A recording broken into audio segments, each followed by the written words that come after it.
The meeting room on Nexus Prime Station was cold and dark. 7 different alien species sat around a massive table made of black crystal. The air smelled like metal and strange chemicals. Ambassador Hyojin Lee sat at the far end, her hands folded quietly on the table. She was the only human in the room, and she felt very small. The Vorthak representative stood up first. His body looked like living crystal, with sharp edges that caught the dim light. When he spoke, his voice sounded like breaking glass. "The human problem has gone on too long," he said. "They spread to too many worlds. They build weapons. They ask too many questions. This cannot continue." The Rilani ambassador moved her tentacles in agreement. Her purple skin glowed softly in the darkness. "Humans are dangerous. They think differently than civilized species. They need guidance." Hyojin wanted to speak, but she knew it would not help. She had been coming to these meetings for 3 years. Every time, the aliens talked about humans like they were wild animals that needed to be caged. The Keth representative clicked his mandibles together. His insect-like head tilted as he studied Hyojin. "Humans have 50 ships, maybe 60, small ships, weak weapons. They cannot fight the combined fleets of the Federation." "The decision is made," said the Vorthak. "Humans will return to their home system. All colonies beyond Sol will be abandoned. Human military forces will be disbanded. Earth will be placed under protective custody until humans can learn to behave properly." Hyojin finally stood up. Her voice was steady, but her heart was beating fast. "My people will not accept this. We have done nothing wrong. We have followed all Federation laws." The Rilani's tentacles waved dismissively. "Humans do not understand galactic civilization. You are too young, too aggressive. This is for your own protection. You have 7 days," the Vorthak said. "If humans do not comply, the Federation will use force. This meeting is finished." Hyojin walked out of the room with her head high, but inside she felt sick. She had failed. 7 alien species with thousands of ships each were going to attack her home. 2 days later, she arrived back on Earth. The transport ship landed at Geneva Spaceport under gray clouds. Commander Taemin Park was waiting for her. His uniform was crisp and clean, but his eyes looked tired. "How bad is it?" he asked as they walked toward the military building. "Complete surrender or war," Hyojin said. "They want us to give up everything beyond Earth and Mars. They want our military disbanded. They want us to be their pets." Taemin stopped walking. "And if we refuse?" 7,000 ships. Maybe more. They think we have 50 ships total." Hyojin looked up at the cloudy sky. "Maybe they are right. Maybe we should surrender." "No," Taemin said quietly. "We should not." They entered the building and took an elevator down. It went down for a long time, much deeper than normal buildings. When the doors opened, they were in a secure briefing room. Admiral Donghyun Choi was waiting for them. His gray hair was neat and his eyes were sharp. "Report," he said. Hyojin told him everything. The Admiral listened without speaking. When she finished, he was quiet for a long moment. "They think we have 50 ships," he said finally. "Yes, sir. Small ships with weak weapons. They do not consider us a real threat." Admiral Choi smiled. It was not a nice smile. "Commander Park, what do you know about the Colossus project?" Taemin looked confused. "Nothing, sir." "Is there something I should know?" "Ambassador Lee, you have done excellent work. Your mission was not to stop a war. Your mission was to make sure it happened at the right time, in the right place with the right conditions." Hyojin stared at him. "Sir? We have been preparing for this day for 70 years. Every piece of alien technology that crashed on Earth, every lucky discovery our scientists made, every trading mission that brought back new materials, none of it was an accident." The Admiral pressed a button on his desk. The wall became a screen showing deep space. In the darkness between asteroids, something huge was moving. It was a ship, but it was bigger than any ship Hyojin had ever seen. It was 8 kilometers long and covered in weapons. "The Indomitable Will," Admiral Choi said. "The first Colossus-Class Battleship. There are 12 more just like it." Taemin's mouth fell open. 12? 13 total. Each one can destroy an entire alien fleet. The aliens think our technology is primitive. They are about to learn how wrong they are. On the screen, the massive ship turned slowly. Its hull was dark gray, almost black. Weapon ports lined its sides like windows on a skyscraper. Energy readings showed power levels that made no sense. Captain Jae-wook Nam commands the Indomitable Will. His wife, Dr. Yoonbi Nam, designed the weapon systems. Chief Engineer So-young Kim built the ship in secret. They have been waiting for this moment. Hyojin felt dizzy. How is this possible? How did we build this without anyone knowing? The asteroid belt is very large. Mining operations make good cover. We told the aliens we were mining iron and rare metals. We were actually building the most powerful ships in galactic history. The screen changed to show other locations. More massive ships were hidden throughout the solar system. Some were in the outer planet's asteroid fields. Others were disguised as space stations. The alien fleets are already moving toward Earth, Admiral Choi said. They expect easy victory. They plan to be gentle conquerors to show the galaxy that they are civilized and merciful. What do we do?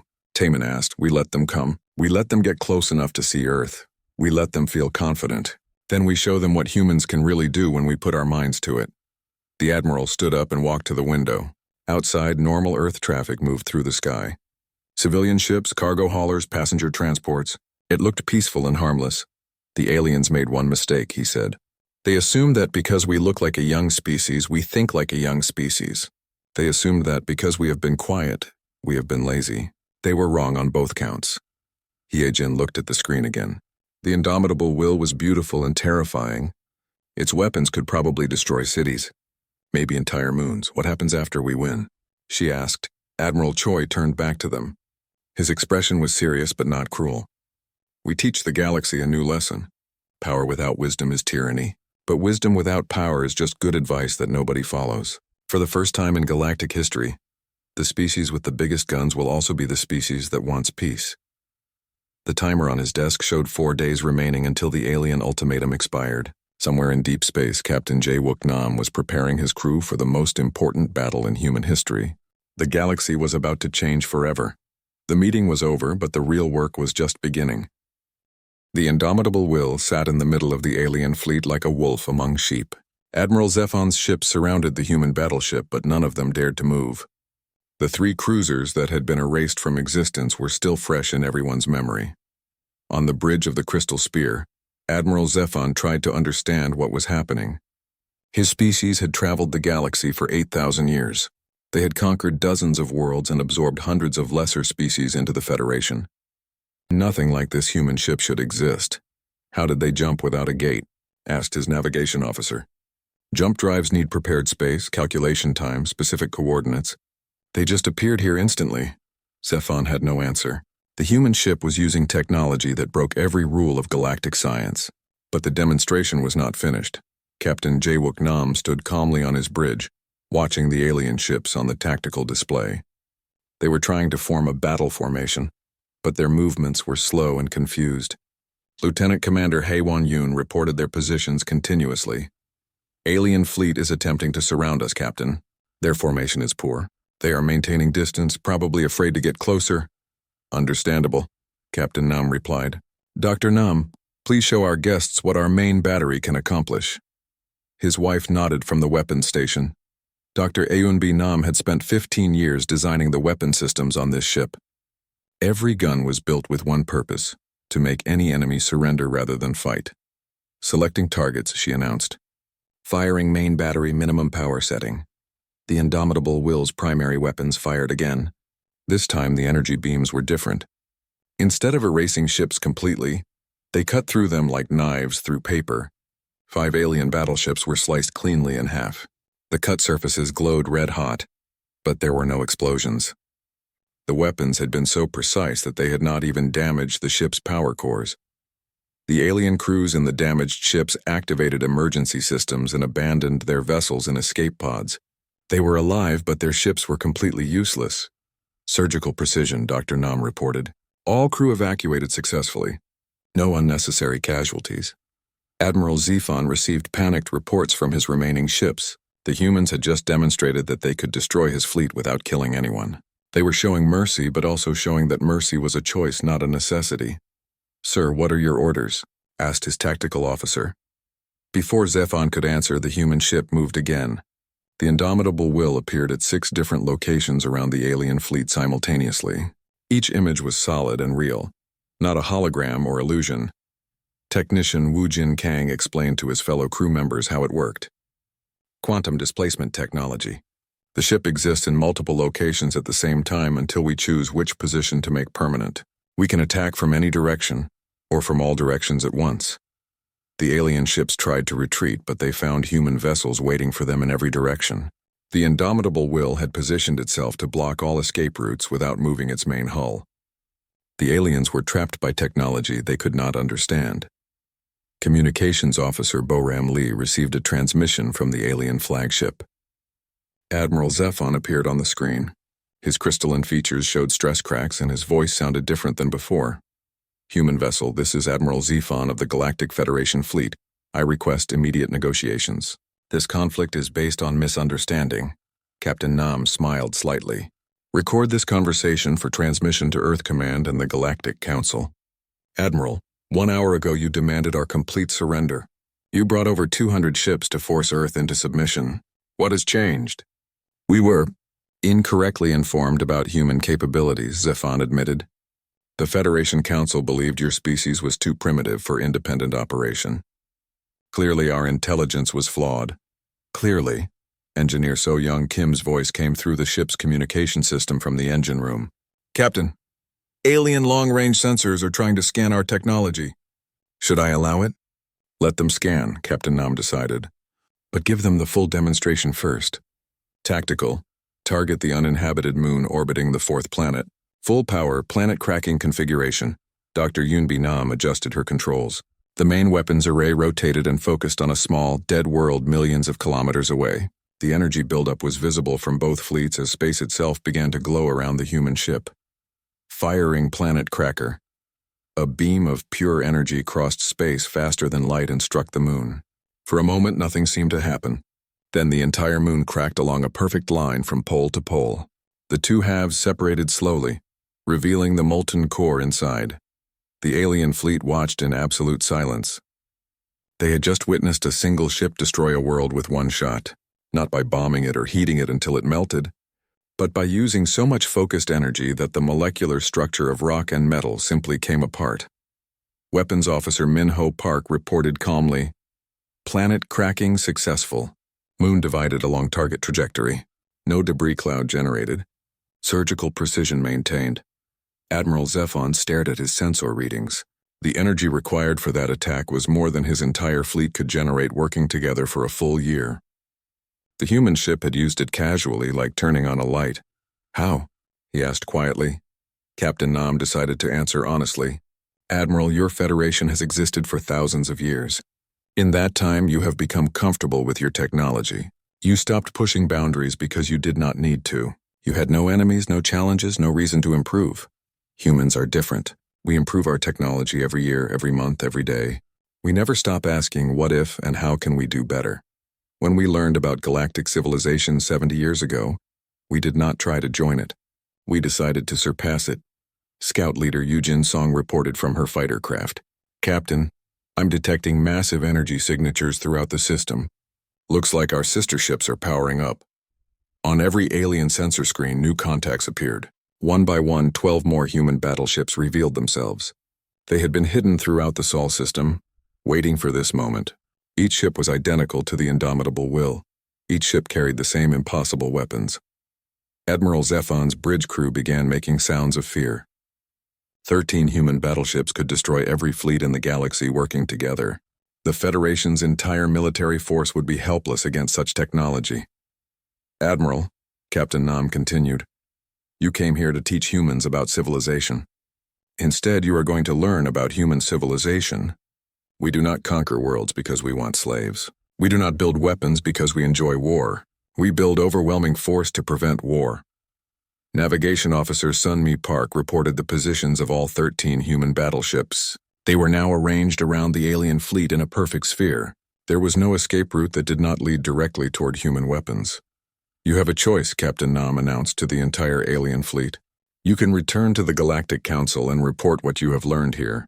You can tell them that humans are not a primitive species that needs protection. We are the new galactic superpower, and we are offering partnership instead of conquest.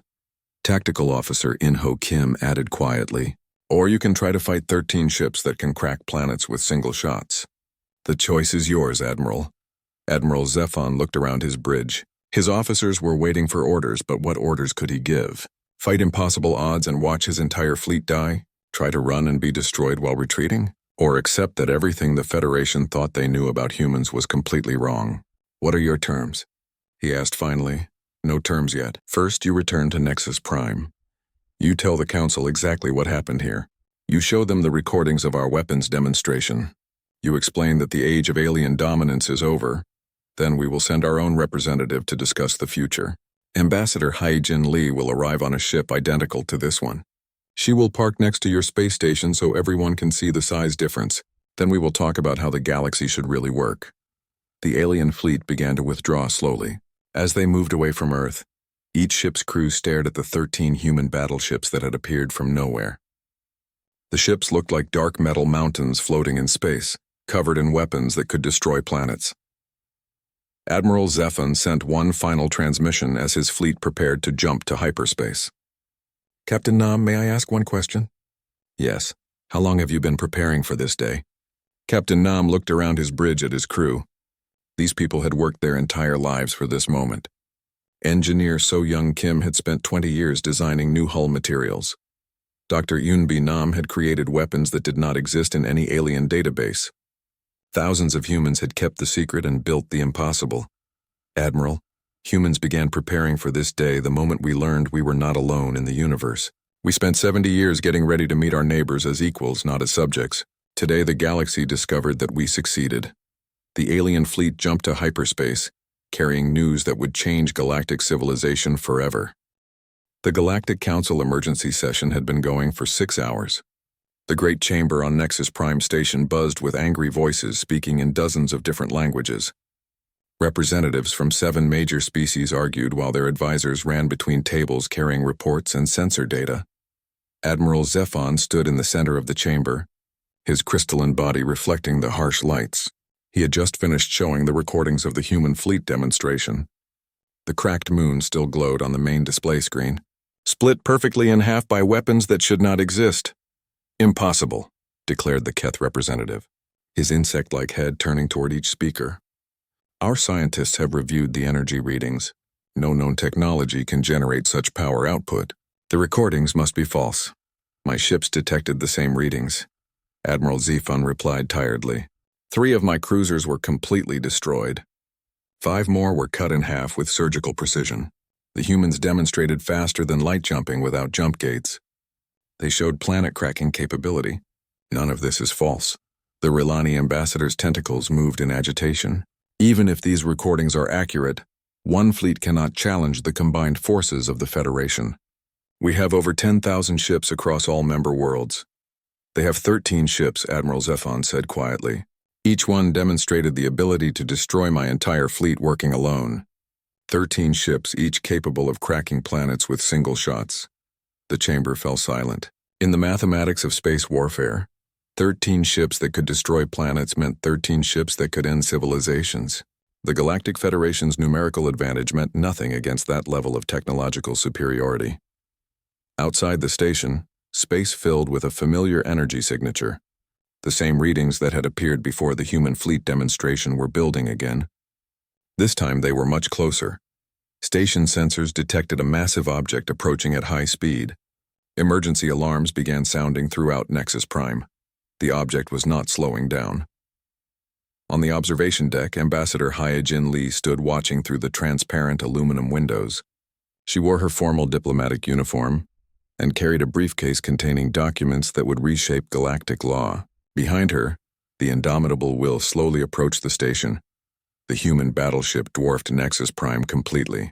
The space station was large enough to house 50,000 beings, but it looked like a small city next to a mountain. Docking arms extended from the human vessel, designed to connect with stations that had never been built to handle ships of such size. In the council chamber, the Vorthak representative's crystal structure was actually vibrating with stress. They brought one of their warships here, to our most important diplomatic station. This is an act of war. No, said a new voice. This is diplomacy. Ambassador Haijin Lee entered the chamber through the main doors. She walked calmly to the center table and placed her briefcase on the surface. Around her, 7 species of aliens stared with mixtures of fear, anger, and confusion. Honored representatives, she said formally, I am Ambassador Haijin Lee of the Terran Republic. I have come to discuss the future of galactic civilization. The Keth representative clicked his mandibles angrily. You bring a warship to our diplomatic station and call it peace? I brought transportation appropriate to humanity's new status, Hyojin replied calmly. The age when humans traveled on small diplomatic shuttles is over. We are no longer the junior species seeking approval from our elders. She opened her briefcase and removed a data pad. I have prepared a complete analysis of human technological capabilities. Our scientists want to share this information with the Council so there are no more misunderstandings. Director Kyung-Soo Lim appeared on the chamber's main screen, broadcasting from Earth. His image showed a middle-aged man in a simple business suit, sitting in what looked like an ordinary office. The contrast with the alien chamber's dramatic lighting was intentional. Honored Council members, he said pleasantly. I am Director Lim of Human Intelligence Operations. I want to clarify some misconceptions about recent events. The Rilani ambassador's skin color shifted to deep purple, indicating high stress. Human Intelligence Operations? For the past 70 years, human agents have been operating throughout galactic space. We have studied your technology, your culture, your military capabilities, and your political structures. Every piece of alien technology that crashed on Earth was actually placed there by our operatives. The chamber erupted in angry voices. Representatives shouted accusations of espionage and violation of galactic law. Director Lim waited patiently for them to calm down. We violated no laws, he continued, because humanity was never formally part of the Galactic Federation. We were classified as a developing species under observation. We observed back. Ambassador Hyojin Lee activated her data pad. Technical specifications appeared on screens around the chamber. Power output readings, weapon capabilities, ship construction details, and manufacturing capacity. These documents prove that human technology now exceeds Federation standards by approximately 3 generations. What took your civilizations thousands of years to develop, humanity accomplished in decades. Dr. Yunbi Nam appeared on screen next to Director Lim. She wore the uniform of a Terran Defense Force scientist, with equations and technical diagrams visible on boards behind her. The key difference, she explained, is innovation philosophy. Galactic species develop technology to meet current needs, then stop improving once those needs are satisfied. Humans develop technology to exceed any possible future need. Every human weapon system is designed to be more powerful than necessary. Every human ship is built to survive attacks that do not yet exist.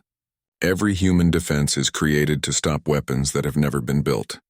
This is why our capabilities seem impossible to you. The Vorthak representative's voice sounded like grinding crystal. What do you want from the Federation? Ambassador Hyojin Lee smiled. Complete restructuring of galactic government. Humanity will assume the position of galactic hegemon. All Federation military forces will be reduced to police levels. All protective custody arrangements with developing species will be terminated immediately. And in return, peace, prosperity, protection from external threats, and most importantly, guidance from a species that understands both power and responsibility.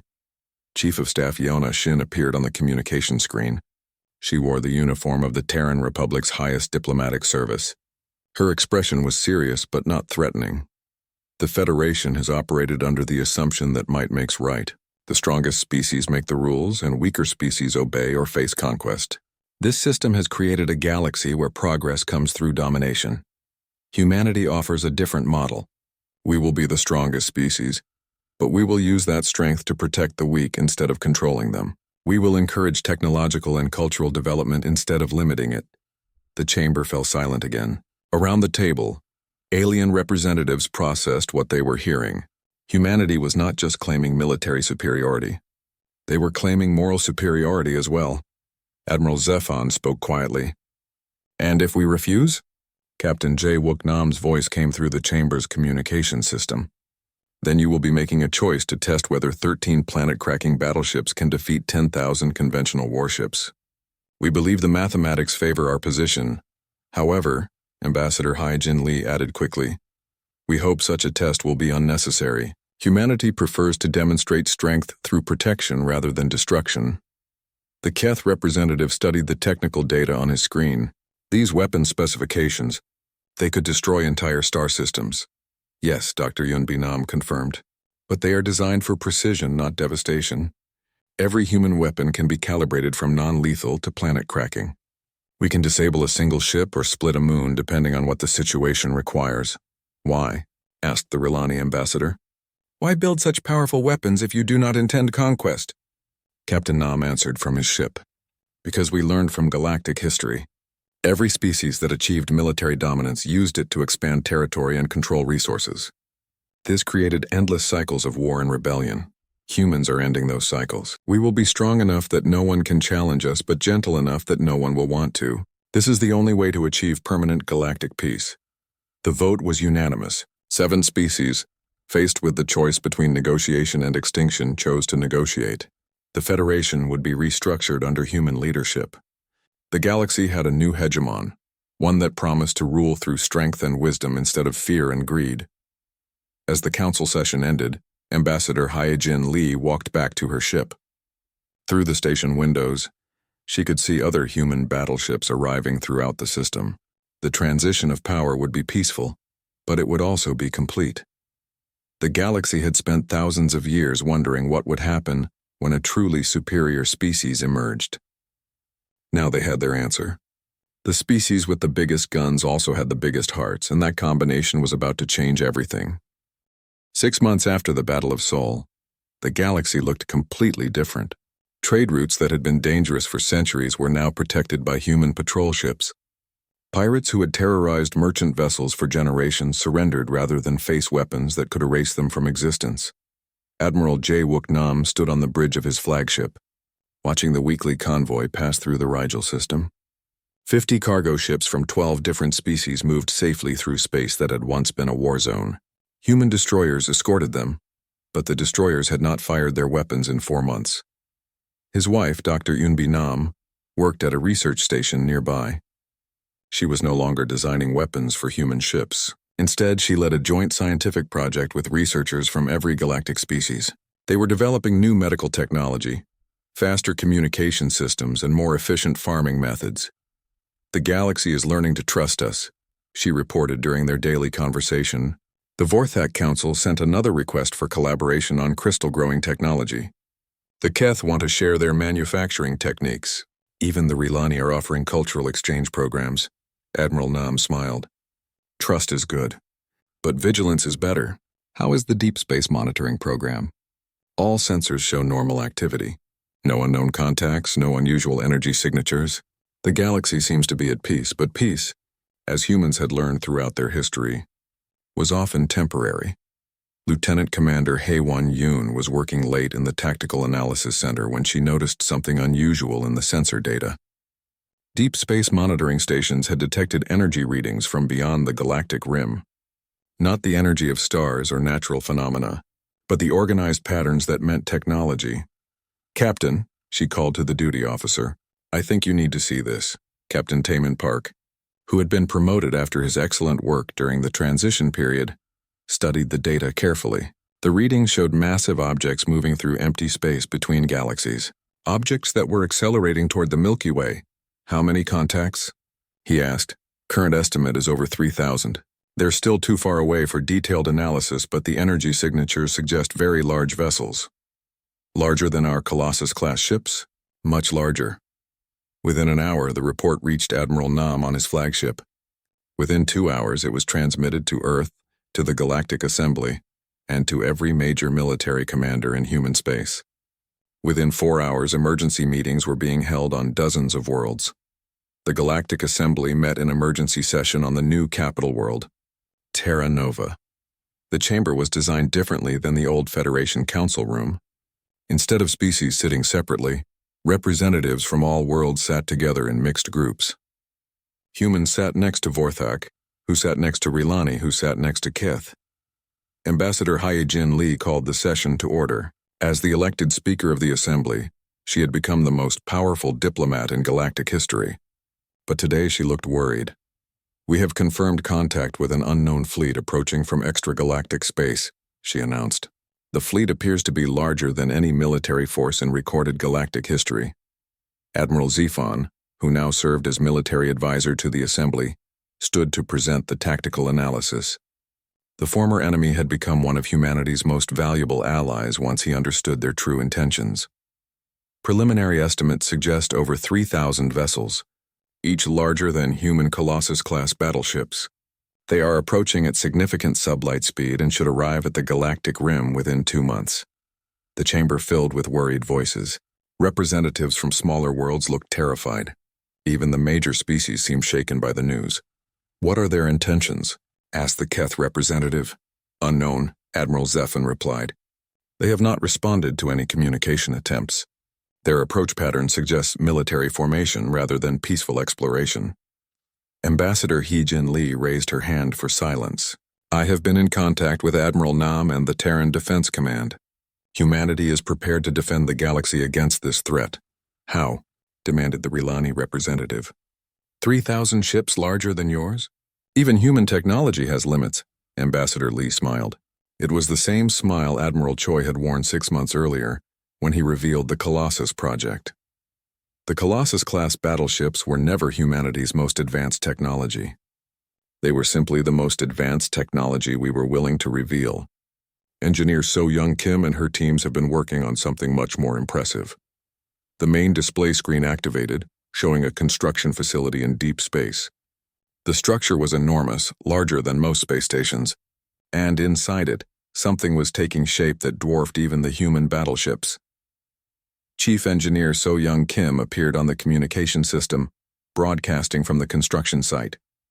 She looked tired but excited, like someone who had been working on an impossible project for years. "Ladies and gentlemen, may I present the first vessel of the Titan-class fleet." The camera view pulled back to show the full construction bay. Inside, a ship was nearing completion that made the Colossus-class battleships look like fighter craft. It was over 20 kilometers long, covered in weapons that had never been seen before, and powered by energy sources that registered off the scale of known science. "The TDS Unconquerable," Engineer Kim announced proudly. "First of 12 Titan-class vessels currently under construction throughout human space." The assembly chamber erupted in amazed voices. Even the human representatives looked shocked. Most of them had not known about the Titan project. "How is this possible?" asked Admiral Zephan. "The resources required to build such vessels. We've been working on them for 8 years, Engineer Kim explained. Ever since our deep space telescopes first detected evidence of other galaxies with advanced civilizations. Humans do not wait for threats to arrive. We prepare for them in advance." Admiral Nam's voice joined the conversation from his flagship. "The approaching fleet may be larger than our previous enemies, but they are not larger than human determination. We will meet them at the galactic rim with technology they have never encountered." Dr. Yunbi Nam appeared on screen next to her husband.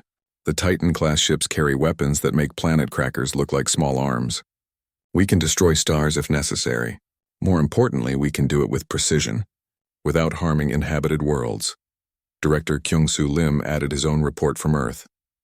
"Our intelligence networks have been monitoring extragalactic space for decades. We believe this fleet comes from a galaxy where one species conquered all others, and is now expanding outward. They are accustomed to easy victories against primitive opponents. They will not find easy victory here," Admiral Nam declared.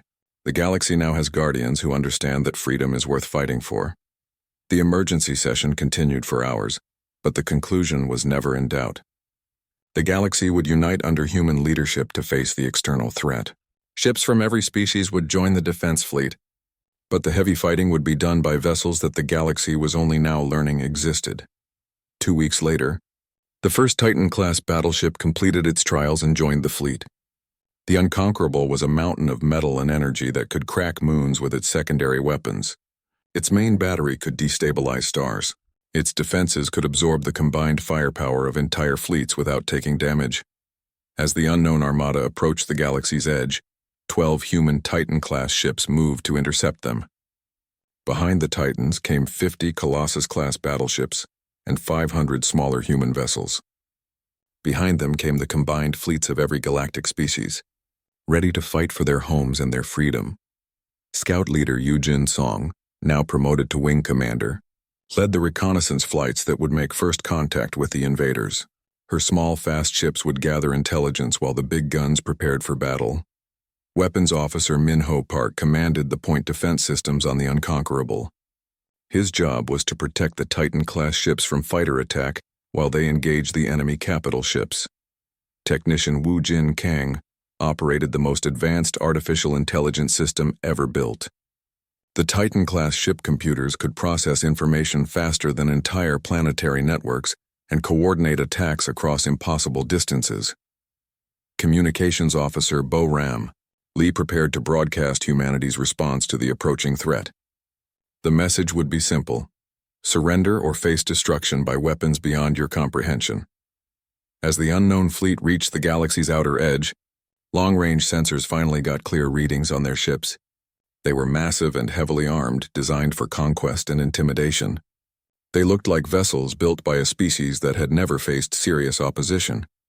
Admiral Nam stood on his bridge, watching the tactical display as 3,000 alien ships arranged themselves in attack formation. They had come to conquer a galaxy. They had found guardians waiting who had been preparing for this day for nearly a decade. All ships, battle stations, he commanded. Today we show the universe that some fights are worth taking, no matter what the odds. Today we prove that freedom has guardians who will never surrender. The Titan-class ships powered up their main weapons. Energy readings climbed to levels that made star cores look dim. Admiral Zephon stood on the bridge of his flagship, the Crystal Spear. Through the transparent aluminum windows, he could see his fleet spreading out across space like a metal cloud. 237 ships of different sizes moved, in perfect formation toward the small yellow star humans called Sol. His crystalline body reflected the bridge lights as he studied the tactical display. Red dots showed his fleet's position. A small blue dot far ahead marked the human home system. Long-range sensors detect human patrol craft, reported his tactical officer. 12 small ships. They are running back toward their home world. Zephon made a sound like wind chimes in a gentle breeze. This was how his species laughed. Of course they run. They know they cannot fight us. The Rilani captain of the heavy cruiser Depthwalker sent a message. Her purple face filled the communication screen, tentacles moving with excitement. Admiral, should we pursue the human ships? No need, Zephon replied. Let them report our arrival. Fear will make the humans surrender faster. We are not here to destroy them. We are here to save them from their own foolishness. The fleet moved deeper into the Sol system, past the outer planets, past the asteroid belt, toward the small blue world that had caused so much trouble. Zephon had studied human culture during the long journey. They were interesting creatures, but dangerous. They fought too much. They asked too many questions. They needed proper guidance. On the bridge of the indomitable will, Captain Jae-wook Nam watched the alien fleet approach on his screens. His ship was hidden in the shadow of a large asteroid, completely invisible to alien sensors. Special coating on the hull absorbed energy and made the massive vessel look like just another space rock.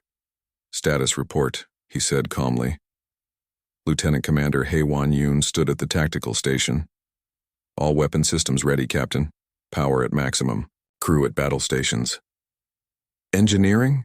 Chief Engineer So-young Kim's voice came through the comm system from deep inside the ship. Reactors running at full capacity.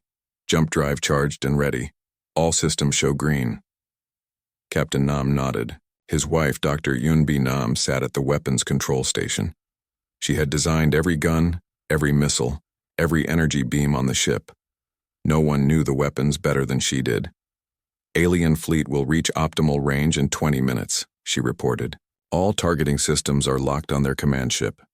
Captain Nam activated the ship-wide communication system. Attention all hands. This is your captain. Today, we show the galaxy what humans can do when we work together. Today, we prove that Earth bows to no one. All stations report ready. Throughout the massive ship, 15,000 crew members prepared for battle. In the fighter bays, Scout leader Yoo-jin Song checked her small ship one last time. Her job was to guide the big guns to their targets and make sure no aliens escaped to warn others. Technician Woo-jin Kang sat at the Artificial Intelligence Control Center. The ship's computer was smarter than anything the aliens had. It could think faster than any biological brain and control thousands of weapons at once. Computer ready, Captain, he reported.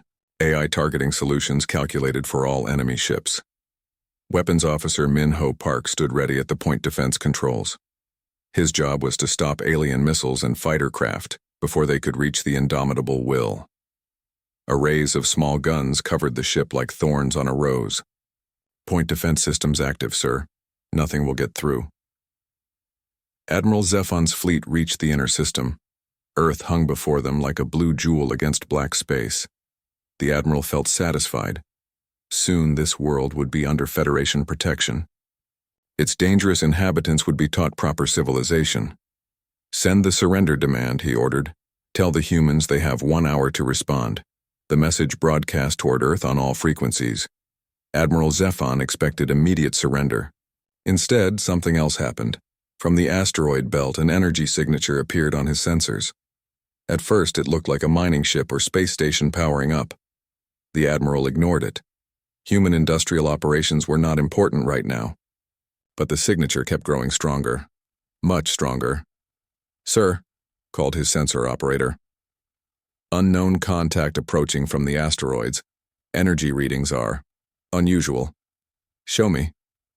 The main screen changed to show a dot moving toward them. As they watched, the dot grew larger and larger and larger. "That cannot be correct," Admiral Zephon said. "Check your equipment." "Equipment is functioning normally, sir. Contact is definitely that large." The indomitable will dropped its stealth systems and revealed itself fully. 8 kilometers of dark metal and deadly weapons appeared in space like a mountain that had learned to fly. The alien fleet stopped moving forward. Many ships actually moved backward. Communications Officer Boram Lee opened a channel to the alien fleet. Her voice was calm and professional as she spoke the words that would change galactic history. "Attention, alien vessels. This is the Terran defense ship Indomitable Will. You have entered human space with hostile intent. Withdraw immediately, or face the consequences." On the Crystal Spears Bridge, Admiral Zephon stared at the human ship in shock. It was bigger than his entire command squadron combined. Weapons covered every surface. Energy readings showed power levels that made no sense with current galactic technology. "How did they build that?" whispered his tactical officer. Zephon forced himself to think clearly. Size was not everything. His fleet had numbers. 200 ships against 1 ship, no matter how large, should be an easy victory. All ships, attack formation. "Target the human vessel. Fire when ready." The alien fleet spread out and began shooting. Energy beams, missiles, and plasma bolts filled space between the fleets. It was the largest space battle in this part of the galaxy for 100 years. On the Indomitable Will, Weapons Officer Minho Park watched the incoming fire with professional interest. Thousands of projectiles raced toward his ship, enough firepower to destroy a small moon. "Initiating point defense," he reported calmly. The space around the human battleship suddenly filled with light.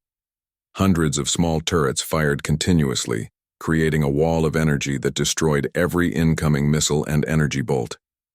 The alien attack disappeared like raindrops hitting a force field. "All incoming fire neutralized," Minho reported. "No damage to hull or shields." Admiral Zephon watched in horror as his fleet's combined attack accomplished nothing. The human ship had not even used its main weapons. It had simply brushed aside their attack like dust. "Impossible," he breathed. "Target the ship again. All weapons. Maximum power." 20 of his most powerful cruisers fired at once. Their combined energy was enough to crack a planet's crust.